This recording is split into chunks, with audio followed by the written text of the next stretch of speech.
Doctor Saran, अभी एक योजना आई है आर्मी, नेवी और एयर फोर्स के लिए जो 4 साल के लिए युवाओं को भर्ती कराएगी। आप इस पर क्या प्रतिक्रिया देंगे? नमस्कार, मैं राष्ट्रीय बहुजन कांग्रेस पार्टी का राष्ट्रीय अध्यक्ष डॉक्टर एहसास सरन आज युवाओं के लिए भर्ती के लिए माननीय मोदी जी ने जो काम किया है ये बिल्कुल गलत है। कारण ये है कि युवाओं को लुभाने के लिए इन्होंने ये पजड़ा डाला है जो कि वो गलत है। सेना के टाइम पे पहले जो समस्या थी वो उस टाइम सेना इतनी बढ़िया थी कि उसके माध्यम से आज हमारा शासन प्रशासन सही तरीके से सुरक्षित था। लेकिन आज मोदी जी इस सुरक्षित के बजा के पास इस तरीके से ये काम करना चाहते हैं कि नए युवाओं को भर्ती लुभाने के लिए, जबकि कक्षा 12 पास करने के बाद बच्चा हमारा 21 साल का जब होता है और वो बच्चा हमारा भर्ती के लिए जाएगा तो लगभग 4 साल के लिए भर्ती होगा।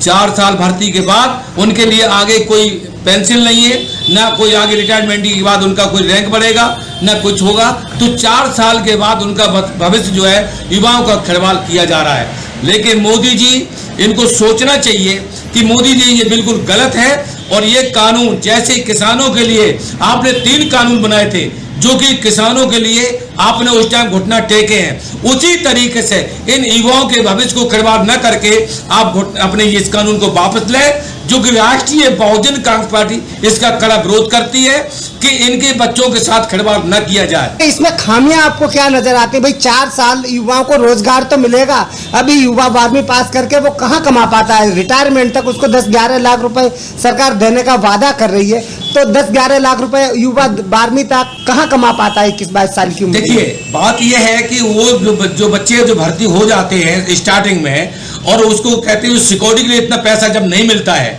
इन्हें कहते हैं कि हम 4 साल में इतना पैसा 11 लाख रुपए देंगे।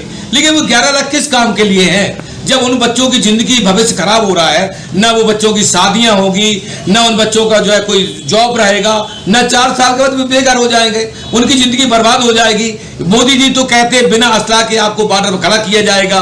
बॉर्डर पर जब बिना असला के जब बम और जिनके पास राइफलें होती हैं वहां भी अधिकार सैनिक हमारे मारे जाते हैं। तो इन बच्चों के साथ ये खिलवाड़ किया जा रहा है कि बिना असला के ये हमारे बॉर्डर पर लड़ाई लड़ेंगे, तो ये लड़ाई लड़ने के लिए इनको मौत के घाट उतारा जा रहा है। तो आपने शायद योजना को ठीक से समझा नहीं है। बिना असला के नहीं, उनको 6 महीने की ट्रेनिंग तो दी जाएगी। 6 महीने की ट्रेनिंग के बाद कहीं पर भी पोस्टेड कर सकती है। इंडियन आर्मी है, नेवी है और एयर फोर्स है, कहीं पर भी उनको भेज सकती है, ऐसे भेजेगी। और आप कह रहे हैं बच्चों की शादी नहीं होगी। शादी क्यों नहीं होगी? कहाँ से हो जाएगी? मुझे तो समझ नहीं है। ये प्राइवेट जॉब है, एक तरह से प्राइवेट जॉब है ना। ये कारण ये है कि अरविंद केजरीवाल ने परिवहन विभाग में जो सिविल डिफेंस के लोगों को भर्ती किया है, किसी को मतलब नौकरी पर रखा, किसी को निकालते, किसी को नहीं निकालते हैं। तो उसी तरह से मोदी जी चाह रहे हैं कि हम इस योजना को लेकर के आगे बढ़े, ताकि ये योजना के साथ हमारा साथ रहेंगे, हमारे वॉलंटियर की हैसियत से ये काम करेंगे, जो हम चाहे तो उन दफ्तर में भेजेंगे, जैसे या तैसे हम अपना काम निपटाएंगे, लेकिन हमें पैसा न देना पड़े। इस पर्पज से हमें तो ये सारी खामियां दिखाई दे रही हैं कि मोदी जी इन बच्चों के साथ खिलवाड़ कर रहे हैं, हमें तो ये दिखाई दे रहा है। 25% अभ्यर्थियों को परमानेंट कर दिया जाएगा 4 साल के बाद। जो भी 4 साल में रिटायर होंगे फौजी, उनके लिए और सारे गृह मंत्रालय, वित्त मंत्रालय, दिल्ली पुलिस या क्षेत्रीय पुलिस, जो अपने राज्य की पुलिस, उसमें वो भर्ती ले रहे हैं, उनमें उनको 10% के लिए वरीयता दे दी गई है कि उनको 10% का डिस्काउंट मिलेगा। हम तो इस बात को अपील करते हैं मोदी जी से कि ये हमें तो उम्मीद नहीं लगती है। चुनाव के टाइम पे इन्होंने ये भी कहा था कि इतने लोगों को हम रोजगार देंगे, अबे किसी को रोजगार भी नहीं दिया कि हम 15-15 लाख रुपए हम डाल देंगे। हमें तो विश्वास नहीं है। हमारी बात कहने का मतलब ये है कि राष्ट्रीय बहुजन कांग्रेस पार्टी, ऐसा देश का प्रधानमंत्री झूठा कभी ना आया न आएगा। अभी तक रिकॉर्ड उठा के दिखाया जाए कि ऐसा देश में प्रधानमंत्री नहीं आया जो अपने हिटलरगिरी करते हैं, जिसके लिए हर चीज में जो अपने हिटलरगिरी दिखाते हैं। लेकिन ये आरएसएस की रिमांड है कि आरएसएस के रिमांड के आधार पे ये भारतीय जनता पार्टी ए है और आम आदमी पार्टी बी है। लेकिन दोनों चचा भतीजे के नाते से काम कर रहे हैं। कहते हैं कि भाई हम ये करेंगे तो वो करें। जैसे हमारे अरविंद केजरीवाल जी भी हैं। अरविंद केजरीवाल भी कहते हैं कि दिल्ली की सरकार को गुमराह करके वो कुर्सी चपट ले। अन्ना हजारे लोकपाल लेके आए थे और वो ये कह रहे थे कि मैं लोकपाल पास कराऊंगा। लेकिन जब अन्ना हजारे आए और लोकपाल तो पास न करा पाए, लेकिन अरविंद केजरीवाल को मुख्यमंत्री की कुर्सी सौंप कर चले गए, वो जाके महाराष्ट्र बैठ गए। इसी तरीके से इन्होंने वो गुमराह किया। अब अरविंद केजरीवाल ने जब दोबारा इन्होंने गुमराह करने के बाद दिल्ली की जनता से ये कह रहे थे कि हम 200 यूनिट बिजली फ्री देंगे और इसके बाद में 800 लीटर पानी फ्री देंगे, कि हम ये काम नहीं करेंगे। वो एक चीज इन्होंने छुपा रखी थी कि बच्चों के साथ एक खिलवाड़ किया जा रहा है, जैसे कि एक के साथ एक फ्री। ये शराब की नीति इसमें डाल दी गई है कि हम क्या करेंगे। तो इस तरीके से उन्होंने दिल्ली की जनता को भी बेवकूफ बना दिया अरविंद केजरीवाल ने। उसी तरीके से ये सेनाओं के लिए भर्ती के लिए इन्होंने 4 साल के लिए निकाला है, वो बिल्कुल गलत है। बच्चों का साथ खिलवाड़ किया जा रहा है और न ही मतलब कोई साथ एक आश्वासन देते हैं कि हम 4 साल में फलानी जगह भेज देंगे, 4 साल में रिटायरमेंट में हम फलानी जगह भेज देंगे। लेकिन मुझे नहीं लगता है कि मोदी जी किसी भी तरह के बच्चों को कहीं एडजस्ट कर पाए।